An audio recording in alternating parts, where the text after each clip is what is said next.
Good afternoon, ladies and gentlemen, from Tarnished Reflections. Today I'm going to review an interesting timepiece from a small boutique, Maison Celadon.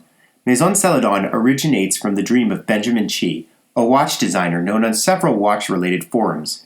Today we are looking at the Celadon Imperial in rice paper cream, the first major offering from Maison Celadon. This particular piece is from the first edition of this watch. Since its production, Maison Celadon has produced a second edition and at the time of this video is constructing the third edition along with a few other offerings. This piece is stainless steel, 38 mm in diameter and 9.2 mm in height, including the domed sapphire crystal. The case by itself is slightly less than that measurement. On the reverse side of the watch, one can visualize the SB18-6, a hand-wound movement manufactured by the Beijing watch manufacturer in China. This movement is 26 by 4.01 millimeters and is the foundation of the Beijing watch manufacturer Beihai dress watch. Of note, at this price point you might not expect much from a movement other than a serviceable one. Due to the lack of a seconds hand, which gives this watch a more formal appearance, it is difficult to say how accurate the movement is. However, I can report at least a 24-hour power reserve with no noticeable discrepancy in time. The most common number I have found in my cursory research was a plus or minus 1.5 seconds per day and a 42-hour power reserve. However, that the Celadon Imperial also utilizes heat-blued screws and what Maison Celadon calls Chinese scroll stripes on the movement, which look similar to standard Geneva stripes to the untrained naked eye, is a little beyond what one might expect. Maison Celadon also offers an engraving option one could do on the movement for an additional price. Of note, the dial comes in several styles, although Maison Celadon only produces a limited number of each type. While the first edition is composed with a plum blossom guilloche and comes in either imperial red or the rice paper cream seen here. The second edition comes in the plum blossom guilloche in midnight blue or an engraved peacock motif in what is called blanc de Chine, which seems to be a similar color to the rice paper cream, although I have not seen it in person. The third edition is reported to be producing both versions. At the bottom of the dial, just below the 6 o'clock marker, there are a few Chinese characters. The first edition has a different designation than the later series to denote the first run. The heat-blued Dauphine hands of the Imperial are one of several options. In this first edition, the hands are heat-blued, while in the second edition, both the hands and the indices are blued. Of note, if you look carefully, the Celadon crown is slightly different in color than the hands. This may be aesthetically pleasing to some, or displeasing to others, though it certainly does not clash with the overall look. Whether you appreciate the blued indices or not is a matter of taste. I personally prefer the more understated look of the first edition, but others may appreciate the later editions more.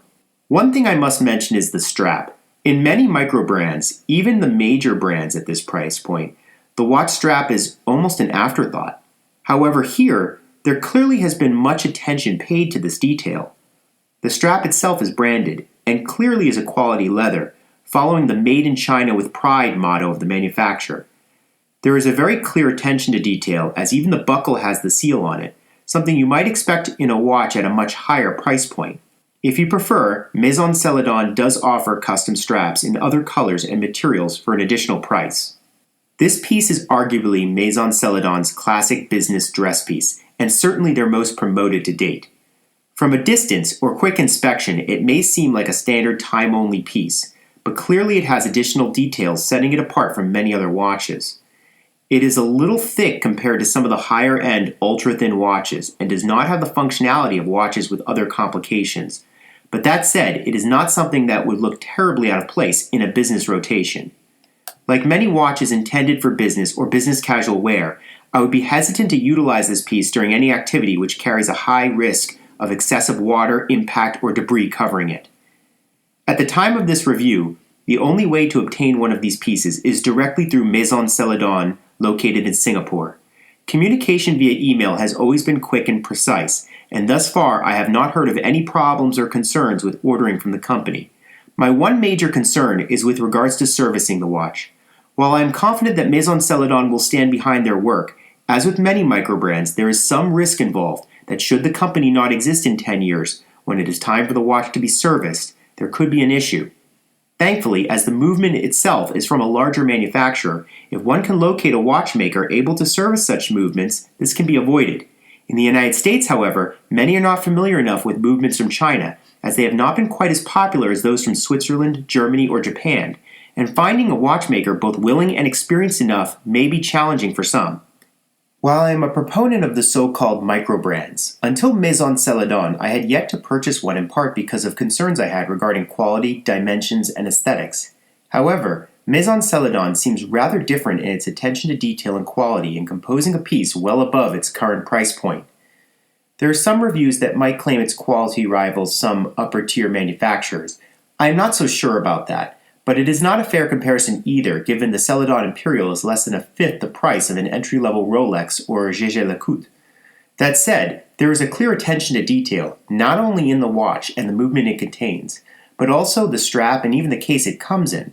This timepiece may not have the widespread cachet of the Rolex name, or the refinement of a Patek Philippe, but, especially at its current price point, this is certainly something to consider to augment one's watch rotation.